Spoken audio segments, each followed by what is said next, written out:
नमस्कार मित्रांनो, भावी शिक्षक आणि शिक्षिकेंनो, टिप्स फॉर टीईटी मध्ये मी अक्षय वेळकर तुम्हा सर्वांचं स्वागत करतो। तर आजच्या या व्हिडिओमध्ये आपण माहिती संप्रेषण व तंत्रज्ञान जो की डीएड ला द्वितीय वर्षाला होता हा विषय तो पाहणार आहोत। कारण हा विषय पाहण्याचं एकच कारण आहे, कारण ज्यावेळेस 2017 ला शिक्षक अभियोग्यता व बुद्धिमत्ता चाचणी म्हणजे स्टेट ही परीक्षा झाली, त्या परीक्षेमध्ये 3 मार्काला याच्यावर प्रश्न विचारले होते। त्याच्यापैकी 2 मार्काचे प्रश्न हे माहिती संप्रेषण व तंत्रज्ञान जे की डीएडला सेकंड इयरला होतं त्या पुस्तकावर आधारित विचारले होते आणि 1 मार्काचा प्रश्न हा थोडासा वेगळा होता। आता ह्या पुस्तकातून जी की माहिती संप्रेषण व तंत्रज्ञान हे पुस्तक आहे, याच्यातून 2 मार्काची आपली परिपूर्ण तयारी होऊन जाणार आहे। ह्या नोट्स वाचल्या की 2 मार्क 100% मिळणार म्हणजे मिळणार। आता या पुस्तकामध्ये जवळजवळ 7 टॉपिक आहेत। या 7 टॉपिकवर आपण 3 व्हिडिओ करणार आहोत। पहिला व दुसरा टॉपिकचा मिळून 1 व्हिडिओ, तिसरा टॉपिकला स्वतंत्र व्हिडिओ करणार आहोत आणि बाकीच्या 4 टॉपिकचा 1 व्हिडिओ, असे 3 टॉपिकचं हे पुस्तक संपून जाईल। त्यानंतर जे की MSCITचं जे पुस्तक आहे त्यावर 1 व्हिडिओ करणार आहोत आणि त्यानंतर जे एक वेगळा विषय आहे, म्हणजे याच्यामध्ये जे एक वेगळा घटक आहे शोधकर्ता आणि कंपनीचा मालक किंवा कंपनीचे CEO याच्यावर सुद्धा प्रश्न विचारले आहेत। म्हणजे माहिती संप्रेषण व तंत्रज्ञान जे की आधुनिक तंत्रज्ञान असा विषय दिलेला आहे, याच्यावर हे 5 व्हिडिओ जर आपण पाहिले किंवा या 5 व्हिडिओचा जर अभ्यास केला तर आपले 3 मार्क 100% पडणार म्हणजे पडणार। कारण ज्यावेळेस 2017 ला परीक्षा झाली होती त्याच्याच धर्तीवर आधारित ह्या नोट्स काढलेल्या आहेत, त्याच धर्तीवर आपण हे व्हिडिओ बनवत आहोत। तर आता जास्त विषयांतर न करता आपण डायरेक्ट नोट्स पाहायला सुरुवात करू। पहिले 3 व्हिडिओ हे डीएडच्या पुस्तकावर आधारित असणार आहेत। आता या पुस्तकातील पहिला टॉपिक आहे माहिती संप्रेषण तंत्रज्ञानाची संकल्पना। जगभरातले हजारो कॉम्प्युटर ज्या महाजालाने परस्परांना जोडले गेले आहेत त्या महाजालास इंटरनेट असे म्हणतात। जगभरातले हजारो कॉम्प्युटर ज्या महाजालाने परस्परांना जोडले गेले आहेत त्या महाजालास इंटरनेट असे म्हणतात। इंटरनेट हे आजच्या घडीला संपर्काचे ते सर्वात प्रभावी माध्यम आहे। ईमेल म्हणजे इलेक्ट्रॉनिक संदेश, ईमेल म्हणजे इलेक्ट्रॉनिक संदेश। न्यूज ग्रुप म्हणजे इंटरनेटवर चर्चा करण्याचे मुक्तांगण होय, न्यूज ग्रुप म्हणजे इंटरनेटवर चर्चा करण्याचे मुक्तांगण होय। वेबसाईट म्हणजे वर्ल्ड वाईड वेब, वेबसाईट म्हणजे वर्ल्ड वाईड वेब। आता हा याचा लॉंग फॉर्म विचारला जाऊ शकतो, वेबसाईट म्हणजे काय किंवा वर्ल्ड वाईड वेब यालाच काय म्हणतात, तर वेबसाईट म्हणजे वर्ल्ड वाईड वेब। WW म्हणजे वर्ल्ड वाईड वेब। आता हा प्रश्न 2017च्या टेट परीक्षेला विचारला होता की WW म्हणजे काय, तर WW म्हणजे world wide web. World wide web ही इंटरनेटवरील सर्व्हर्स प्रणाली, वर्ल्ड वाईड वेब ही इंटरनेटवरील सर्व्हर्सची प्रणाली आहे। WW ही प्रणाली हायपरटेक्स्ट मार्कअप लँग्वेजने बनविलेली असते। WW ही प्रणाली हायपरटेक्स्ट मार्कअप लँग्वेजने बनविलेली असते। वेबसाईटची पाने म्हणजे वेब पेजेस तयार करण्यासाठी HTML चाच प्रामुख्याने वापर केला जातो। वेबसाईटची पाने तयार करण्यासाठी कशाचा वापर केला जातो, तर वेबसाईटची पाने तयार करण्यासाठी HTML चाच प्रामुख्याने वापर केला जातो। वर्ल्ड वाईड वेबवर वेब पेज हे युनिफॉर्म म्हणजे रिसोर्स लोकेटर URL नोंदविलेले असते। वर्ल्ड वाईड वेबवर वेब पेज हे युनिफॉर्म रिसोर्स लोकेटर म्हणजे URL ने नोंदविलेले असते। आता URL चा लॉंग फॉर्म काय आहे, युनिफॉर्म रिसोर्स लोकेटर। वेबवरील सर्व माहितीची नोंद URL वर केलेली असते। URL वर कशाची नोंद केलेली असते, तर वेबसाईटवरील सर्व माहितीची नोंद ही URL वर केलेली असते। URL ना वेब लिंक किंवा नुसते लिंक असेही म्हणतात। परीक्षेत विचारलं जाईल की URL ला काय म्हणतात, तर URL ला वेब लिंक्स किंवा नुसते लिंक्स असेही म्हणतात। आता माहिती संप्रेषण तंत्रज्ञानाचे प्रकार पाहू आपण। माहिती संप्रेषण तंत्रज्ञानाचे प्रकार त्यामध्ये काय आहे, इंटरनेट, वेबसाईट, मल्टीमीडिया, फॅक्स यंत्रे, ईमेल, टेलिफोन्स, मोबाईल्स हे सर्व आपल्या परिचयाचे आहेत।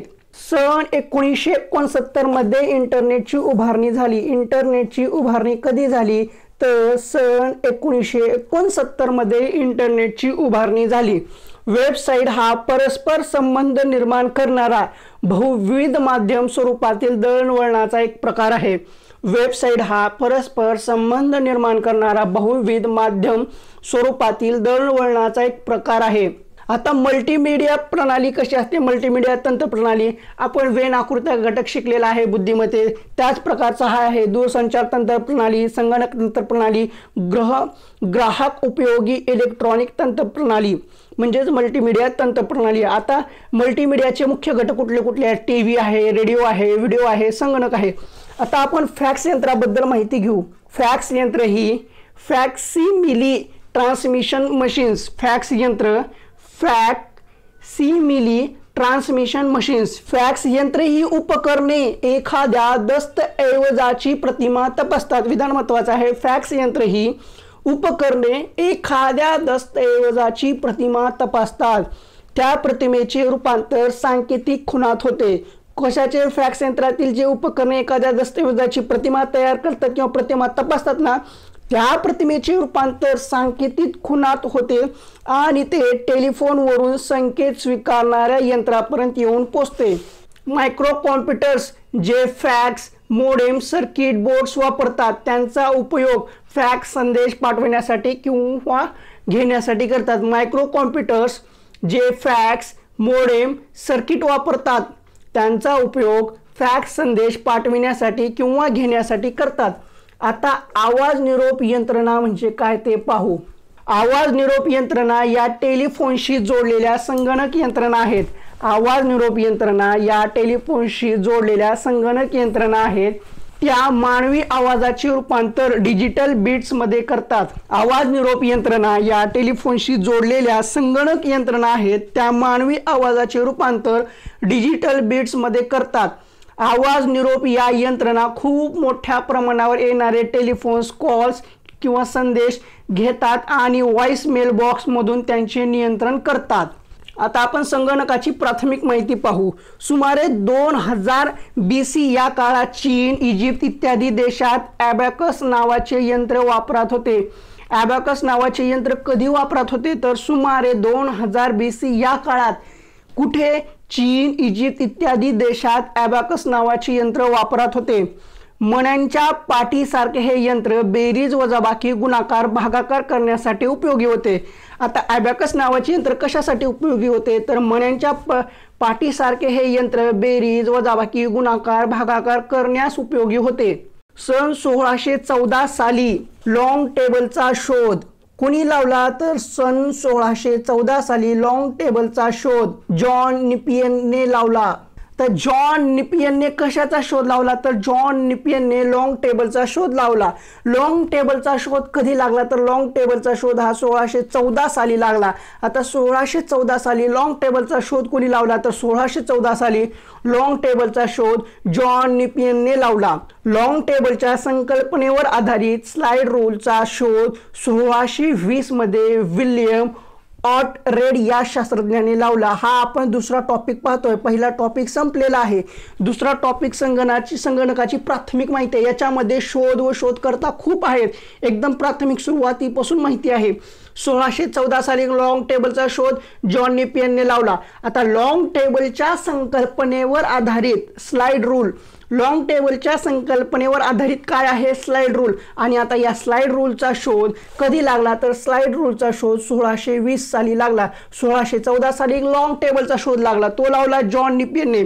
तर लॉन्ग टेबलचीच जी संकल्पना आहे त्या संकल्पनेच्या आधारावर स्लाइड रूलचा शोध 1620 मध्ये विल्यम ऑटरेड या शास्त्रज्ञाने लावला. तर यांत्रिक गणकयंत्र म्हणजे कॅल्क्युलेटर. कॅल्क्युलेटर म्हणजे काय? तर कॅल्क्युलेटर म्हणजे यांत्रिक गणकयंत्र होय. कॅल्क्युलेटरचा शोध 1642 मध्ये ब्लेज पास्कल याने लावला. आता हा प्रश्न बऱ्याच वेळा स्पर्धात्मक परीक्षेमध्ये विचारला गेलेला आहे. कॅल्क्युलेटरचा शोध कोणी लावला? तर कॅल्क्युलेटरचा शोध हा 1642 मध्ये ब्लेज पास्कल याने लावला. ब्लेज पास्कलच्या कॅल्क्युलेटरमध्ये केवळ बेरीज वजाबाकी करता येत होती. विधान महत्वाचं आहे. ब्लेज पास्कलच्या कॅल्क्युलेटरमध्ये केवळ बेरीज वजाबाकी करता येत होती. 1694 साली गॉटफ्रीड लाइबनिझने बेरीज वजाबाकी बरोबर गुणाकार भागाकार करता येणारे यंत्र शोधून काढले. आता 1694 साली कोणी? गॉटफ्रीड लाइबनिझने कॅल्क्युलेटरचा शोध 1642 मध्ये लागला. कोणी लावला तर ब्लेज पास्कलने. आता ब्लेज पास्कलने ज्या कॅल्क्युलेटरमध्ये केवळ फक्त बेरीज वजाबाकी करता येत होती, पण सन 1694 साली गॉटफ्रीड लाइबनिझने बेरीज वजाबाकी बरोबर गुणाकार भागाकार करता येणारे यंत्र शोधून काढले. 1820 मध्ये जोसेफ जॅकार्ड या फ्रेंच विणकराने छिद्रांकित म्हणजे पंच कार्ड कागदाचा वापर कापडावरील नक्षी तयार करण्यासाठी केला. 1820 मध्ये जोसेफ जॅकार्ड या फ्रेंच विणकराने छिद्रांकित पंच कार्ड कागदाचा वापर कापडावरील नक्षी तयार करण्यासाठी केला. पंच कार्ड छिद्रांकित कागदाचा उपयोग याचा गणितीय उपयोग हॉलरीत या उद्योजकाने केला. याचा उपयोग कोणत्या उद्योजकाने केला? कशाचा? Punch card. याचा उपयोग गणितीय उपयोग कोण केला? तर हॉलरीत या उद्योजकाने केला. हॉलरीतचे हे यंत्र शिरणगती यंत्र म्हणून ओळखले जाते. हॉलरीतचे यंत्र काय म्हणून ओळखले जाते? तर हॉलरीतचे यंत्र हे शिरणगती यंत्र म्हणून ओळखले जाते. 1821 मध्ये चार्ल्स बॅबेज या शास्त्रज्ञाने डिफरन्स इंजिन हे यंत्र तयार केले. 1821 मध्ये चार्ल्स बॅबेज या शास्त्रज्ञाने काय तयार केले? तर डिफरन्स इंजिन हे तयार केले. डिफरन्स इंजिन हे यंत्र आकडेमोड करून छपाई करील असे होते. डिफरन्स इंजिन हे यंत्र आकडेमोड करून छपाई करील असे होते. परीक्षेत प्रश्न विचारला जाईल की कोणते यंत्र आकडेमोड करून छपाई करील असे होते? तर डिफरन्स इंजिन. आणि डिफरन्स इंजिन हे यंत्र तयार कोणी केले? तर चार्ल्स बॅबेज यांनी तयार केले. कधी केले? तर 1821 मध्ये केले. आता 1832 साली चार्ल्स बॅबेजने ॲनालिटिकल इंजिनचा शोध लावला. ॲनालिटिकल इंजिनचा शोध कोणी लावला? तर चार्ल्स बॅबेज यांनी लावला. कधी लावला? तर 1832 साली लावला. ॲनालिटिकल मध्ये आकडेमोड करता येत असे, तसेच काही वेळ आकडे साठवता येत असे. आकडे साठवता कशामध्ये येत असे? तर ॲनालिटिकल मध्ये येत असे. आणि ॲनालिटिकलचा शोध कोणी लावला? चार्ल्स बॅबेजने लावला. कधी लावला? 1832 साली लावला. आणि ॲनालिटिकल मध्ये आकडेमोड करता येत असे, तसेच त्यासोबत काही आकडे साठवता येत असे. चार्ल्स बॅबेजने मांडलेली संकल्पना संगणक निर्मितीस पायाभूत मानली जाते. म्हणून चार्ल्स बॅबेजला संगणकाचा जनक असे म्हणतात. संगणकाचा जनक कुणास म्हणतात? तर चार्ल्स बॅबेजला म्हणतात. कारण काय? तर चार्ल्स बॅबेजने मांडलेली संकल्पना ही संगणक निर्मितीस पायाभूत मानली जाते. म्हणून चार्ल्स बॅबेजला संगणकाचा जनक असे म्हणतात. सन 1940च्या सुमारास जॉन न्यूमन यांनी स्टोअर्स प्रोग्राम कंट्रोल ही संकल्पना मांडली. सन 1940च्या सुमारास जॉन न्यूमन यांनी स्टोअर्स प्रोग्राम कंट्रोल ही संकल्पना मांडली. जॉन न्यूमन यांनी काय मांडले? तर जॉन न्यूमन यांनी स्टोअर्स प्रोग्राम कंट्रोल ही संकल्पना मांडली. स्टोअर्स प्रोग्राम यात दिलेली माहिती आणि सूचना संगणक यंत्रणा साठवून ठेवावी व संगणकात बायनरी नंबर सिस्टीमचा उपयोग करावा अशा कल्पना होत्या. आता संगणकाच्या पिढ्या आहेत. आता पुस्तकामध्ये ज्या पिढ्या दिल्या आहेत आपण त्या पाहणार आहोत. पहिली पिढी. पहिल्या पिढीतील संगणक अतिशय मंदगतीने काम करणारे व आकाराने प्रचंड होते. परीक्षेत प्रश्न विचारला जाईल की कोणत्या पिढीतील संगणक हे अतिशय मंदगतीने काम करणारे व आकाराने प्रचंड होते? तर पहिल्या पिढीतील संगणक हे अतिशय मंदगतीने काम करणारे व आकाराने प्रचंड होते. पूर्वीच्या रेडिओत वापरल्या जाणाऱ्या निर्वात नलिकांचा उपयोग करीत असे. आता प्रश्न बऱ्याच वेळा विचारला गेला स्पर्धात्मक परीक्षेमध्ये. कोणत्या पिढीच्या संगणकामध्ये पूर्वीच्या रेडिओत वापरल्या जाणाऱ्या निर्वात नलिकांचा उपयोग करीत असत, म्हणजे व्हॅक्यूम ट्यूबचा? तर पहिल्या पिढीमध्ये रेडिओत वापरल्या जाणाऱ्या निर्वात नलिकांचा म्हणजे व्हॅक्यूमचा उपयोग करीत असत. निर्वात नलिका हे घटक तापले की गरम झाले की म्हणजेच गरम झाले की संगणकातून मिळणाऱ्या उत्तराबाबत शंका निर्माण होत असे. हा तोटा आहे. निर्वात नलिका म्हणजे व्हॅक्यूम ट्यूब हे घटक तापले की संगणकातून मिळणाऱ्या उत्तराबाबत शंका निर्माण होत असे. आता दुसऱ्या पिढीत निर्वात नलिकांची जागा सिलिकॉन पासून बनलेल्या ट्रान्झिस्टरचा वापर सुरू झाला. कोणत्या पिढीमध्ये सिलिकॉन पासून बनविलेल्या ट्रान्झिस्टरचा वापर सुरू झाला? तर दुसऱ्या पिढीत. पहिल्या पिढीत काय होतं? व्हॅक्यूम ट्यूब म्हणजेच निर्वात नलिकांचा. दुसऱ्या पिढीमध्ये ट्रान्झिस्टर कशापासून? तर सिलिकॉन पासून बनलेल्या ट्रान्झिस्टरचा वापर दुसऱ्या पिढीत सुरू झाला। यामुळे संगणकाचा आकार एकदम कमी झाला व संगणकाचा वेगही वाढला। संगणकाचा आकार कमी झाला आणि संगणकाचा वेग कशामुळे वाढला तर दुसऱ्या पिढीत निर्वात नलिकांच्या जागी सिलिकॉन पासून बनविलेल्या ट्रान्झिस्टरचा वापर सुरू झाला। सिलिकॉन पासून बनविलेल्या ट्रान्झिस्टरचा वापर सुरू झाला, त्यामुळे संगणकाचा आकार एकदम कमी झाला आणि संगणकाचा वेगही वाढला।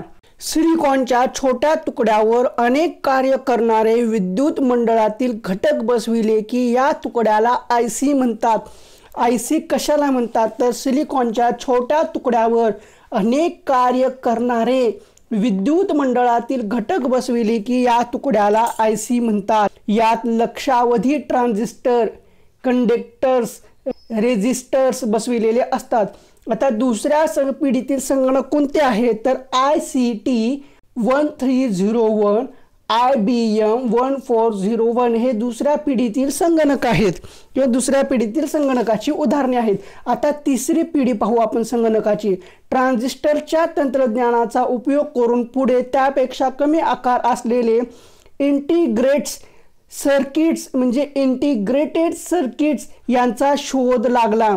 पहिल्या पिढीमधले संगणक होते त्याचा आकार प्रचंड मोठा होता। त्याच्यामध्ये काय बसविलेलं होतं तर पूर्वीच्या रेडिओत वापरले जाणारे निर्वात नलिका म्हणजे व्हॅक्यूम ट्यूबचा उपयोग केला होता। तर दुसऱ्या पिढीमध्ये काय होतं तर दुसऱ्या पिढीमध्ये सिलिकॉन पासून बनविलेल्या ट्रान्झिस्टरचा वापर सुरू झाला आणि तिसऱ्या पिढीमध्ये काय झालं तर ट्रान्झिस्टरच्या तंत्रज्ञानाचा उपयोग करून पुढे त्यापेक्षा कमी आकाराचा असलेल्या इंटिग्रेट सर्किट्सचा याचा शोध लागला आणि ते तिसऱ्या पिढीमध्ये वापरले जाऊ लागले। आता तिसऱ्या पिढीतील संगणक कोणते आहेत ICL 1900 सिरीज, पुन्हा सिस्टीम 4 आणि IBM 360 ही तिसऱ्या पिढीतील संगणके आहेत। आता चौथी पिढी 1974 मध्ये वापरात येणारे संगणक म्हणजे पर्सनल कॉम्प्युटर होय। पर्सनल कॉम्प्युटर कधी वापरात येणारे होते तर पर्सनल कॉम्प्युटर हे 1974 मध्ये वापरात येणारे संगणक म्हणजे पर्सनल कॉम्प्युटर होते। पर्सनल कॉम्प्युटर जो अतिशय लहान आकाराचा व विविध उपयोग असणारा असा होता। पर्सनल कॉम्प्युटर या संगणकाच्या निर्मितीचे तंत्र विशाल प्रमाणावर तंत्रज्ञानाचे एकत्रीकरण म्हणजे very large scale integrate technology या नावाने ओळखले जाते। पर्सनल कॉम्प्युटर या संगणकाच्या निर्मितीचे तंत्र विशाल प्रमाणावर तंत्रज्ञानाचे एकत्रीकरण म्हणजे very large scale integrated technology कोणत्या या नावाने ओळखले जाते। आता पाचवी पिढी पाहू। सध्याच्या काळात कृत्रिम बुद्धिमत्ता असलेले संगणक या संकल्पनेच्या आधारावर संगणक प्रणाली विकसित करणे सुरू आहे। यात संगणक स्वतःच्या बुद्धीचा वापर करून काही प्रक्रिया करतील अशी कल्पना मांडली आहे। आता संगणकाची व्याख्या पाहू। संगणक हे एक इलेक्ट्रॉनिक उपकरण आहे जे आदानावर प्रक्रिया करून अर्थपूर्ण प्रदान आपल्याला देते। संगणक आपल्याकडून कीबोर्ड्स अथवा माऊसद्वारे माहिती म्हणजेच आदान मिळवून त्याद्वारे योग्य ती प्रक्रिया CPU द्वारे आपल्याला मॉनिटर किंवा प्रिंटरवर अर्थपूर्ण प्रदान देतो। आता संगणकाचे प्रकार पाहू। संगणकात असणाऱ्या प्रोसिजरच्या म्हणजे चिप गतीवर म्हणजे चिप जी असते संगणकाची प्रोसिजर असते त्याला चिप म्हणतात, त्याच्यावर गतीवर संगणकाचे प्रकार पडतात। इंटेल या कंपनीने सर्वप्रथम वेगवान प्रोसिजर्स P2, P3, P4 इत्यादी वापरात आणले। इंटेल या कंपनीने सर्वप्रथम वेगवान प्रोसिजर कोणते P2, P3, P4 इत्यादी बाजारात आणले।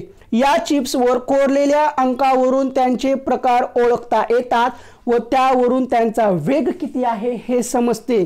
आता बाजारात उपलब्ध असलेल्या अन्य चिप्स कोणत्या इंटेल सेलिरॉन, AMD ॲथलॉन, AMD ड्युरॉन, पुन्हा सायरेक्स। संगणकाचा प्रक्रिया करण्याचा वेग हा MHz या एककात मोजतात। आता MHz म्हणजे काय मेगा हर्ट्ज किंवा मिलियन ऑफ हर्ट्ज किंवा million of cycle per second. आता याच्यापैकी कुठलाही ऑप्शन परीक्षेमध्ये दिला जाईल आणि MHz ऑप्शन किंवा MHz योग्य पर्याय निवडा किंवा MHz लॉंग फॉर्म निवडा असंही म्हणतील किंवा हे सर्व पर्याय दिलेले असतील किंवा एखादा वेगळा असेल किंवा सर्व सारखे असतील। ह्याचे काय काय आहे MHz म्हणजे मेगा हर्ट्ज किंवा million of hertz, million of cycle per second.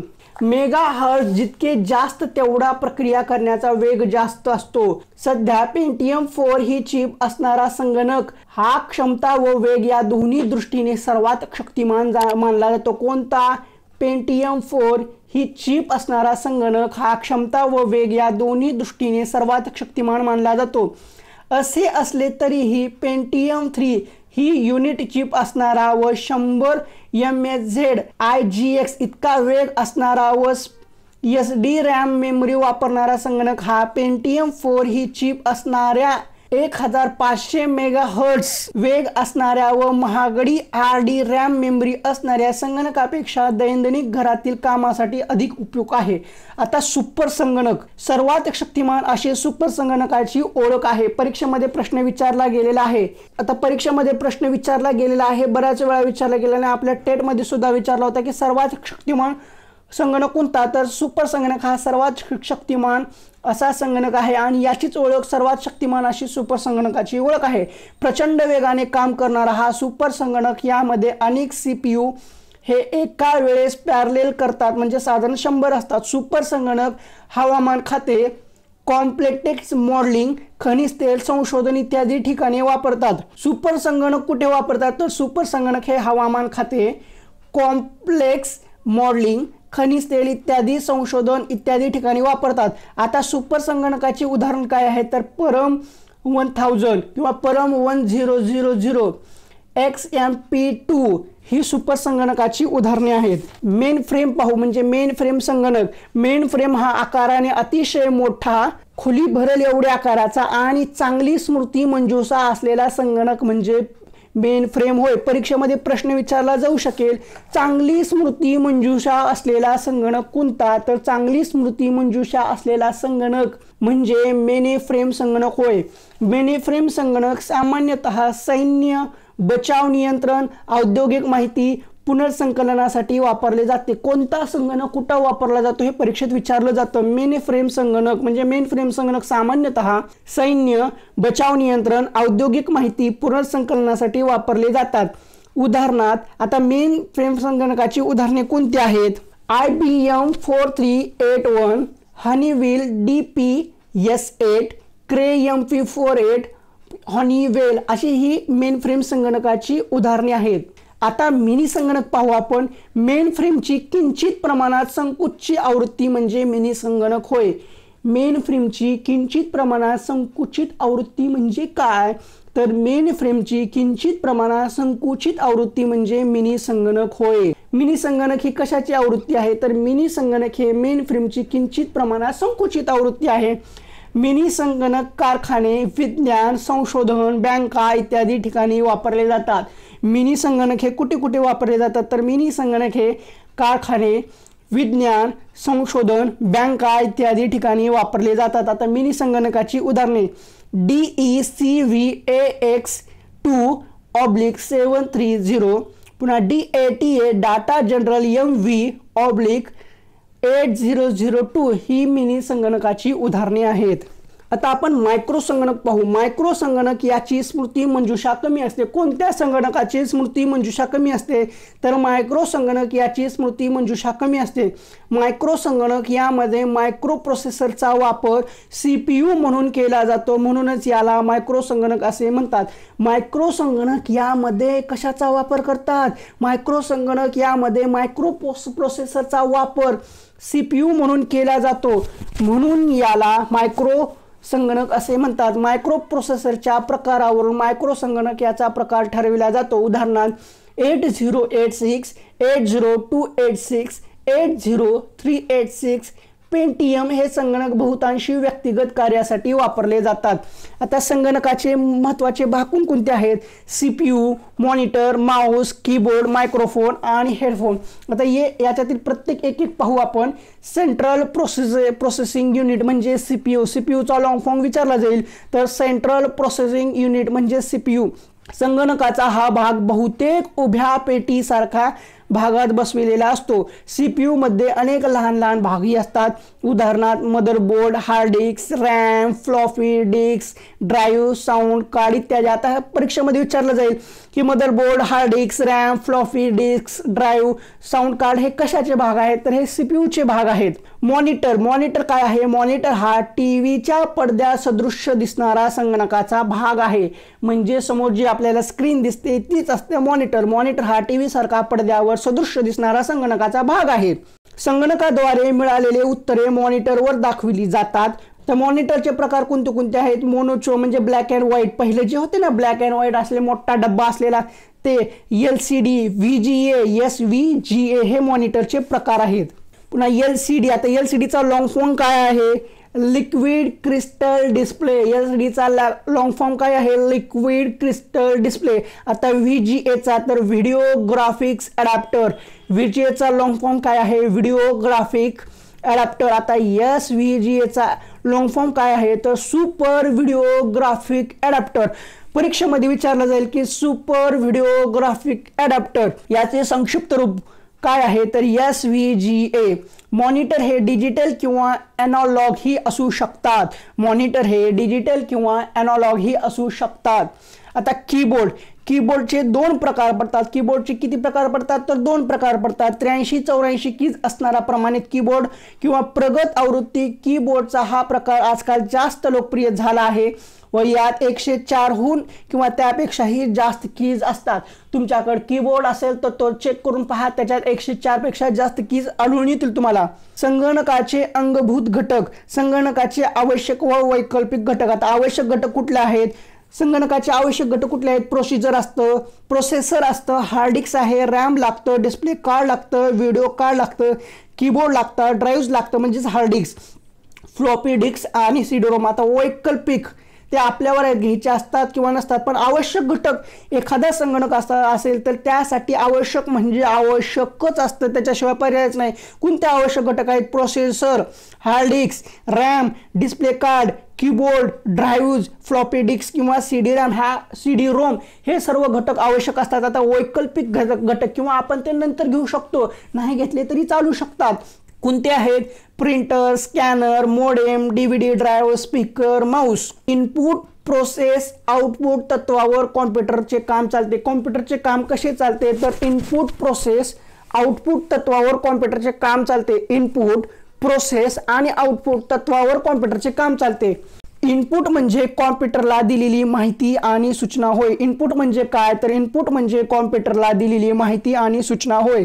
प्रक्रिया करते त्याला अनुसरून कॉम्प्युटर जी प्रक्रिया करते ती या प्रोसेसचा जो परिणाम घडून येतो तो म्हणजे आउटपुट होय. आता इनपुटची साधने किंवा इनपुट डिव्हाइसेस कोणते आहेत ते पाहू.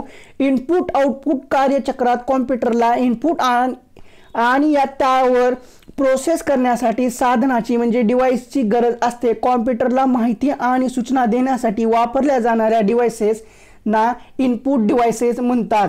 आता कॉम्प्युटरचे काही महत्त्वाचे इनपुट डिव्हाइसेस आहेत ती कोणती? माऊस आहे, कीबोर्ड आहे, स्कॅनर आहे, मायक्रोफोन्स आहे, वेब कॅमेरा आहेत. आता याच्यातील एक टप्प्याटप्प्याने पाहू आपण. माऊस कॉम्प्युटरच्या मॉनिटरवर असलेल्या ऑप्शनचा निर्देश करण्यासाठी तसेच ते सिलेक्ट करण्यासाठी माऊसचा वापर केला जातो. माऊसचा वापर का करतात तर कॉम्प्युटरच्या मॉनिटरवर असलेल्या ऑप्शनचा निर्देश करण्यासाठी तसेच ते सिलेक्ट करण्यासाठी माऊसचा वापर केला जातो. माऊस वायर सिस्टीमने युनिटला जोडलेला असतो. सध्या माऊस हे वायरलेस सुद्धा आहेत. माऊस वायर सिस्टीमने युनिटला जोडलेला असतो. माऊसला 2 अथवा 3 बटणे असतात. माऊसला किती बटणे असतात तर माऊसला 2 अथवा 3 बटणे असतात. त्यापैकी डाव्या बाजूचे बटन सर्वाधिक वापरले जाते. त्यापैकी डाव्या बाजूचे बटन हे सर्वाधिक वापरले जाते. माऊसचे कोणत्या बाजूचे बटन हे सर्वाधिक वापरले जाते तर माऊसचे डाव्या बाजूचे बटन हे सर्वाधिक वापरले जाते. स्क्रोल माऊस किंवा व्हील माऊस या प्रकारात डाव्या आणि उजव्या या 2 बटनांच्या मध्ये एक चाक असतो. कोणत्या माऊसच्या प्रकारामध्ये चाक असतो? स्क्रोल माऊसच्या किंवा व्हील माऊसच्या प्रकारात डाव्या आणि उजव्या या 2 बटनांच्या मध्ये चाक असतो. आता कीबोर्ड बद्दल आपण माहिती पाहू. कॉम्प्युटरवर शब्द टाइप करण्यासाठी कीबोर्ड वापरला जातो. कॉम्प्युटरवर शब्द टाइप करण्यासाठी कीबोर्ड वापरला जातो. याला स्टँडर्ड इनपुट डिव्हाइस असे म्हणतात. स्टँडर्ड इनपुट डिव्हाइस कशाला म्हणतात तर स्टँडर्ड इनपुट डिव्हाइस हे कीबोर्डला म्हणतात. संगणकात कीबोर्डचे कार्य इनपुट म्हणून असते हे विधान परीक्षेला विचारलं गेलं होतं 2017ला. म्हणजे पहा आतापासून आपण पाहिला गेलेला आहे. तर आतापर्यंत 4-5 प्रश्न हे पहिल्या आणि दुसऱ्या टॉपिक मध्ये मिळून विचारलेले आहेत. हा प्रश्न सुद्धा विचारला गेला होता की संगणकात कीबोर्डचे कार्य काय असते. तर संगणकात कीबोर्डचे कार्य हे इनपुट म्हणून आहे. सध्याच्या प्रचलित कीबोर्डमध्ये 104 कीज असतात. मग आपण पाहिलं होतं. आता कीबोर्डवरील कीज अल्फा न्यूमेरिक कीज काय आहेत ते पाहू. अक्षरे असलेली आणि आकडे असलेली त्याला काय म्हणतात. तर अल्फा न्यूमेरिक कीज म्हणतात. परीक्षेत विचारलं जाईल अल्फा न्यूमेरिक कीज म्हणजे काय. तर अक्षरे असलेल्या आणि आकडे असलेल्या कीजला अल्फा न्यूमेरिक कीज म्हणतात. आता पंक्च्युएशन कीज म्हणजे काय. विसर्ग, अर्धविराम, प्रश्नचिन्ह, एकेरी व दुहेरी अवतरणचिन्ह अशी विरामचिन्हे असलेल्या कीज म्हणजे पंक्च्युएशन कीज होय. आता स्पेशल कीज काय आहेत ते पाहू. एरो की, कंट्रोल की आणि फंक्शन की म्हणजे F1 to F12 या कीज वेगवेगळी कामे पार पडतात त्यांना स्पेशल कीज असे म्हणतात. F1 कीचे काम सॉफ्टवेअर वापरताना येणाऱ्या अडचणी निवारण्याचे म्हणजे हेल्प प्रोव्हाइड असते. आता F1 या कीजचे काम काय आहे. तर F1 या कीजचे काम सॉफ्टवेअर वापरताना येणाऱ्या अडचणी निवारण्याचे हेल्प म्हणजे प्रोव्हाइड हेल्प असते. कॉम्प्युटरच्या पडद्यावर जे ते शब्द टाईप करताना दिसतात त्या बिंदूंना इन्सर्शन पॉइंट असे म्हणतात. कॉम्प्युटरच्या पडद्यावर जे ते शब्द टाईप करताना दिसतात त्या बिंदूंना इन्सर्शन पॉइंट असे म्हणतात. आता स्कॅनर बद्दल आपण माहिती पाहू. स्कॅनिंग डिव्हाइसेस स्कॅन केलेले मजकूर आणि प्रतिमा सिस्टीम युनिट प्रक्रिया करू शकतील अशा स्वरूपात रूपांतरित करतात. 5 प्रकारचे स्कॅनिंग डिव्हाइसेस आहेत. स्कॅनिंग डिव्हाइसेस किती प्रकारचे आहेत. तर स्कॅनिंग डिव्हाइसेस हे 5 प्रकारचे आहेत. कोणकोणते. एक आहे optical scanner, card reader, barcode reader, RFID reader आणि कॅरेक्टर आणि मार्क रिकग्निशन डिव्हाइसेस. हे असे 5 स्कॅनिंगचे डिव्हाइसेस आहेत. म्हणजे 5 प्रकार आहेत. तुमच्या शाळेत पार पडलेल्या एखाद्या कार्यक्रमाचा अहवाल तुम्हाला तयार करायचा असल्यास तुम्ही कार्यक्रमाचे छायाचित्र, संस्थेचे बोधचिन्ह स्कॅन करून त्यात टाकू शकता. आता हा प्रश्न 2017ला विचारला होता. म्हणजे हे विधान 2017ला येऊन गेलेलं आहे. एखादे चित्र, मजकूर, छायाचित्राची कॉम्प्युटरमध्ये हुबेहूब नक्कल करण्यासाठी कशाचा उपयोग केला जातो. तर स्कॅनरचा उपयोग केला जातो. आता मायक्रोफोन बद्दल माहिती पाहू. कॉम्प्युटरमध्ये ध्वनी मुद्रित करण्यासाठी मायक्रोफोनचा उपयोग करतात. कॉम्प्युटरमध्ये ध्वनी मुद्रित करण्यासाठी कशाचा उपयोग केला जातो. तर कॉम्प्युटरमध्ये ध्वनी मुद्रित करण्यासाठी कॉम्प्युटरचा उपयोग केला जातो. मायक्रोफोन्स ध्वनी लहरींचे श्राव्य संकेतांमध्ये रूपांतरित करतात. मायक्रोफोन्स ध्वनी लहरींचे श्राव्य संकेतांमध्ये रूपांतरित करतात. आता आउटपुटची साधने काय आहेत ते पाहू. कॉम्प्युटरच्या सिस्टीम युनिटला 3 महत्त्वाचे आउटपुट डिव्हाइसेस जोडलेले असतात. किती आउटपुट डिव्हाइसेस जोडलेले असतात. तर कॉम्प्युटरच्या सिस्टीम युनिटला 3 महत्त्वाचे आउटपुट डिव्हाइस जोडलेले असतात. त्यातले एक मॉनिटर, प्रिंटर आणि स्पीकर. आता आपण मॉनिटर बद्दल माहिती घेऊ. टीव्हीच्या पडद्यापेक्षा कॉम्प्युटर मॉनिटरचे रिझोल्यूशन कैक पटीने चांगले असते. इमेजेस मॉनिटरवर डॉट्स किंवा पिक्सल म्हणजे चित्र घटकच्या सिरीजद्वारे बनविले जातात. रिझोल्यूशनला या डॉट्स किंवा पिक्सेलच्या मॅट्रिक्सच्या रूपात व्यक्त केले जाते. आता जे आपण म्हणतो ना HD मध्ये आहे का, फुल HD मध्ये आहे, ते 4K मध्ये आहे का, 5K मध्ये आहे, त्याचं रिझोल्यूशन कसं असतं, त्याचे पिक्सल कसं असतं, हा तो चार्ट आहे. तो वाचून घ्या, परीक्षेमध्ये विचारलं जाऊ शकतं. आता आपण प्रिंटर बद्दल माहिती घेऊ. प्रिंटर आउटपुटला हार्ड कॉपी म्हणतात. प्रिंटर आउटपुटला काय म्हणतात. तर प्रिंटर आउटपुटला हार्ड कॉपी म्हणतात. आता प्रिंटरचे प्रकार काय आहेत. तर dot matrix printer, inkjet printers, laser printers आणि 3D प्रिंटर्स. परीक्षेमध्ये विचारले जातील हे प्रिंटरचे प्रकार आहेत किंवा नाहीत. खालीलपैकी कोणता प्रिंटरचा प्रकार आहे. तर प्रिंटरचे प्रकार कोणकोणते आहेत. तर dot matrix printers, inkjet printers, laser printers, 3D printers. Inkjet printers कागदाच्या पृष्ठभागावर वेगाने शाई फवारतात. इंकजेट प्रिंटर्स कागदाच्या पृष्ठभागावर वेगाने शाई फवारतात. इंकजेट हे जे प्रिंटर्स आहेत ते कागदाच्या पृष्ठभागावर वेगाने शाई फवारतात. इंकजेट प्रिंटर्स तुलनेने स्वस्त असतात आणि सर्वाधिक वापरले जाणारे प्रिंटर्स आहेत. सर्वाधिक वापरले जाणारे प्रिंटर्स कोणते आहेत तर इंकजेट प्रिंटर्स हे तुलनेने स्वस्त असतात आणि सर्वाधिक वापरले जाणारे प्रिंटर्स आहेत. इंकजेट प्रिंटर्सचा सर्वात महाग भाग म्हणजे इंक कार्ट्रेजेस बदलणे, म्हणजे त्याची जी इंक आहे ते बदलणे, म्हणजेच त्याला कार्ट्रेजेस बदलणे असे म्हणतात. इंक प्रिंटरचा सर्वात महाग भाग म्हणजे इंक कार्ट्रेजेस बदलणे होय. लेझर प्रिंटर फोटोकॉपिंग मशीनमध्ये वापरल्या जाणाऱ्या तंत्रज्ञानासारखे वापरते. लेझर प्रिंटर जे आहे फोटोकॉपिंग मशीनमध्ये वापरल्या जाणाऱ्या तंत्रज्ञानासारखे वापरते. उत्कृष्ट लेझर आणि ग्राफिक्स गुणवत्तेसह प्रतिमा तयार करण्यासाठी लेझर प्रिंटर्स किंवा लेझर लाईट बीम वापरतात. उत्कृष्ट लेझर आणि ग्राफिक्स गुणवत्तेसह प्रतिमा तयार करण्यासाठी laser printers laser light beam वापरतात. इंकजेट प्रिंटरपेक्षा अधिक महाग लेझर प्रिंटर्स वेगवान असतात. इंकजेट प्रिंटरपेक्षा अधिक महाग लेझर प्रिंटर वेगवान असतात. म्हणजे लेझर प्रिंटर हे इंकजेट प्रिंटरपेक्षा अधिक महाग असतात आणि वेगवान सुद्धा असतात आणि उच्च गुणवत्तेच्या आउटपुटच्या ॲप्लिकेशनमध्ये वापरले जातात. 3D प्रिंटर्स ज्याला ॲक्टिव्ह मॅन्युफॅक्चरिंग देखील म्हटले जाते. 3D प्रिंटरला काय म्हटले जाते? 3D प्रिंटर्सला ॲक्टिव्ह मॅन्युफॅक्चरिंग देखील म्हटले जाते. बाजारात अनेक प्रकारचे प्रिंटर उपलब्ध आहेत. या प्रिंटर्समध्ये क्लाउड प्रिंटर, थर्मल प्रिंटर आणि प्लॉट्स समाविष्ट आहेत.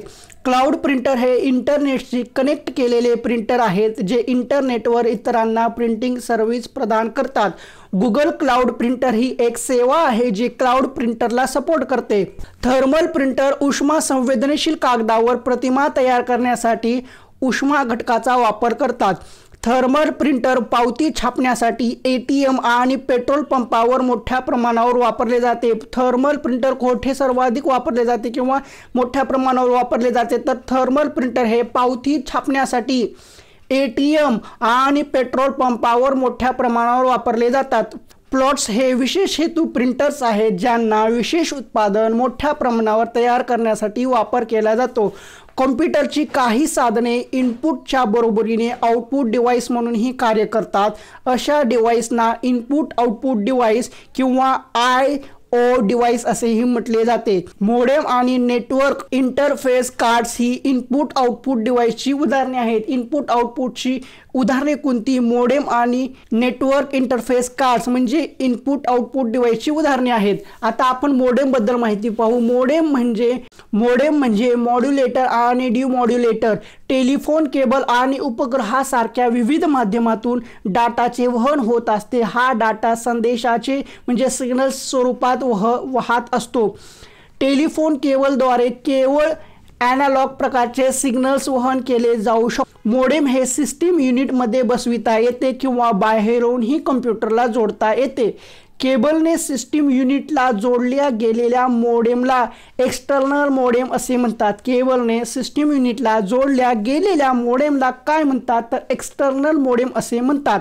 कॉम्प्युटरच्या सिस्टीम युनिटच्या आतमध्ये बसविलेल्या मोडेम्सना इंटरनल मोडेम्स असेही म्हणतात. कम्प्युटरच्या सिस्टीम युनिटच्या आतमध्ये बसविलेल्या मोडेम्सना इंटरनल मोडेम्स असेही म्हणतात. आता संगणकाचे स्मृतीविषयक भाग आणि माहिती साठविण्याचे प्रकार आहेत ते पाहू आपण. आता हेच विधान 2017ला विचारलं गेलं होतं.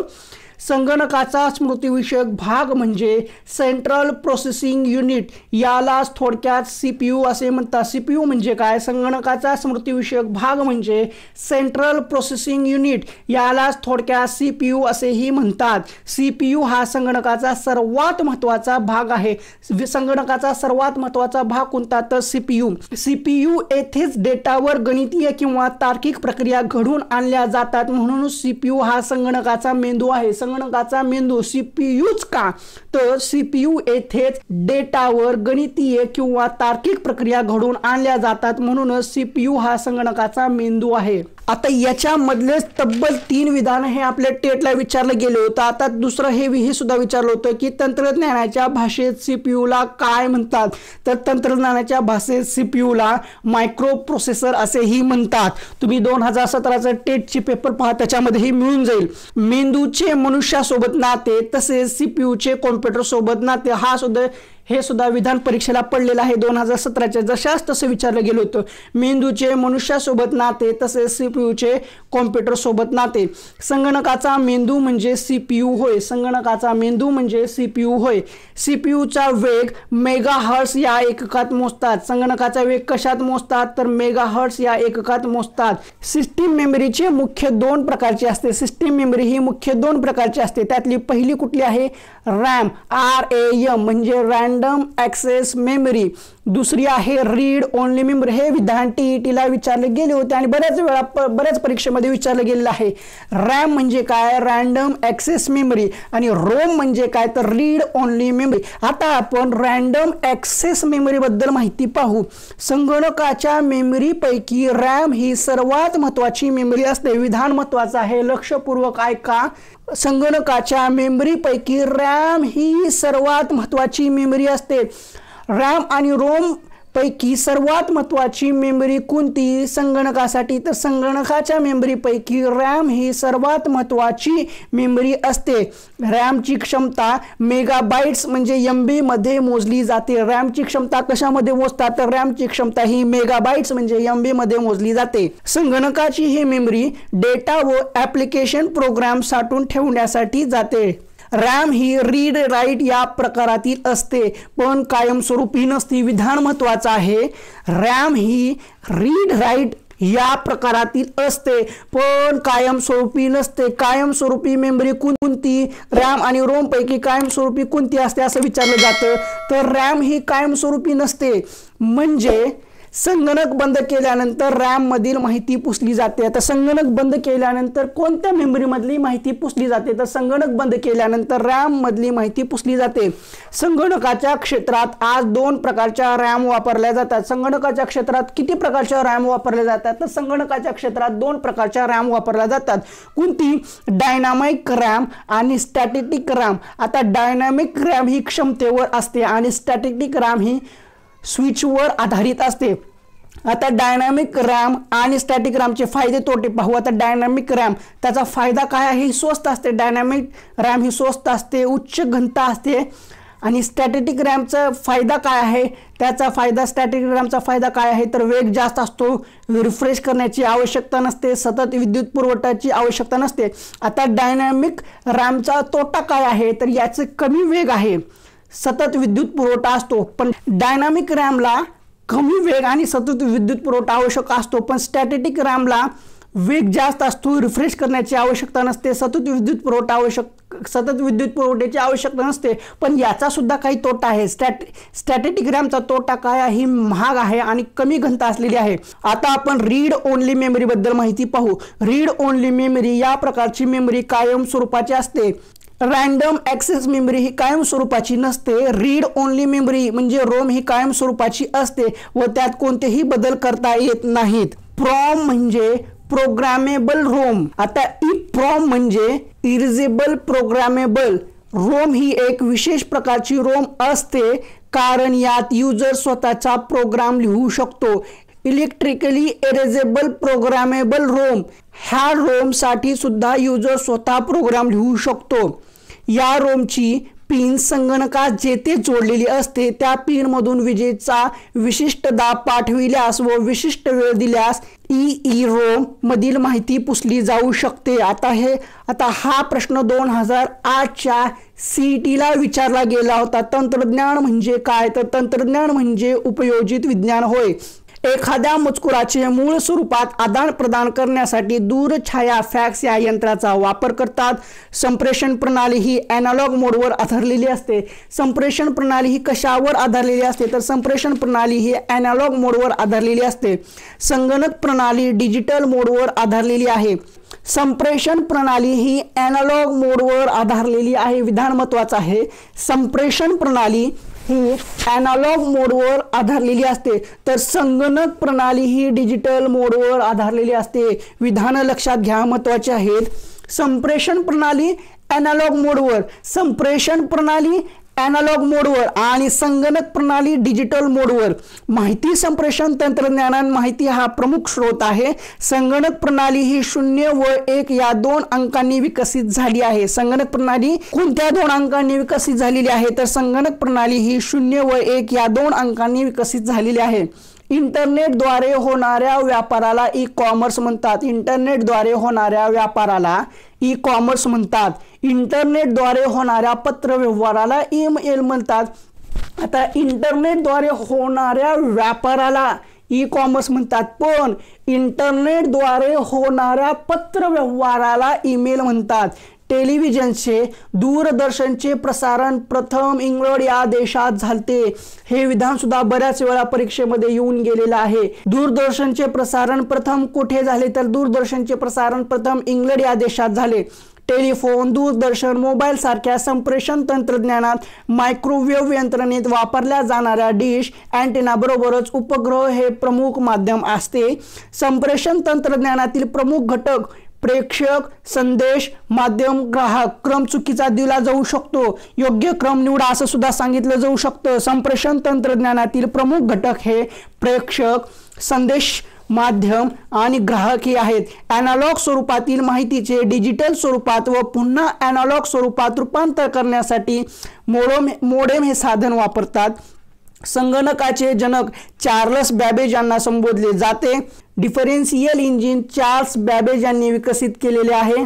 संगणकाला आज्ञावली देऊन कार्य करण्यासाठी प्रणाली सर्वप्रथम लेडी ॲडा किंग यांनी तयार केली. विधान महत्त्वाचं आहे. संगणकाला आज्ञावली देऊन कार्य करण्यासाठी प्रणाली सर्वप्रथम लेडी ॲडा किंग यांनी तयार केली. संगणकामध्ये दुसऱ्या पिढीत ट्रान्झिस्टरचा वापर करण्यात आला. संगणकाचे काम करण्याच्या पद्धतीनुसार 3 प्रकार पडतात.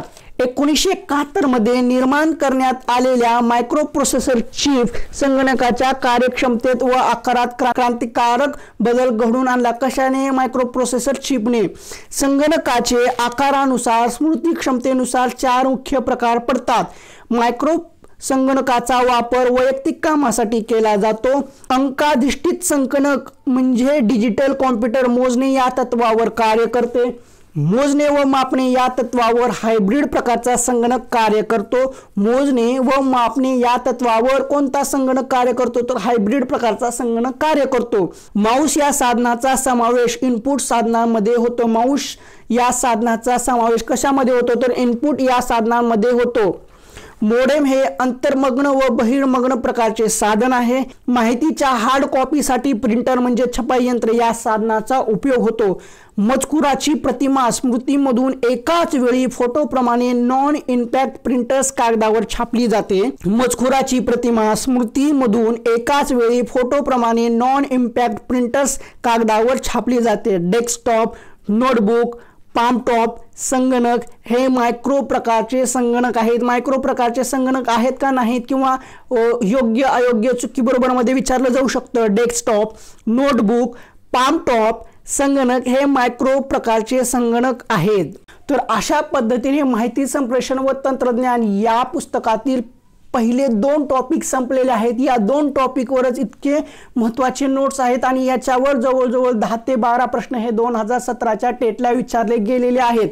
पुढल्या व्हिडिओमध्ये आपण यंत्रणा आणि कार्यरत आज्ञावली म्हणजे सिस्टीम अँड ऑपरेटिंग सॉफ्टवेअर म्हणजे MS वर्ड याबद्दल माहिती घेऊ. हा टॉपिक सुद्धा खूप महत्त्वाचा आहे. एकच घटक खूप मोठा आहे आणि खूप साऱ्या नोट्स आहेत, समजून घेणं सुद्धा खूप गरजेचं आहे. तर आजच्या या व्हिडिओमध्ये एवढंच ठीक आहे. हा व्हिडिओ तुम्हाला कसा वाटला ते सांगा. ह्या नोट्स कधी ऐकल्या होत्या किंवा नाही, याच्यातून तुमचा काही फायदा होत असेल किंवा नाही हे सुद्धा सांगा.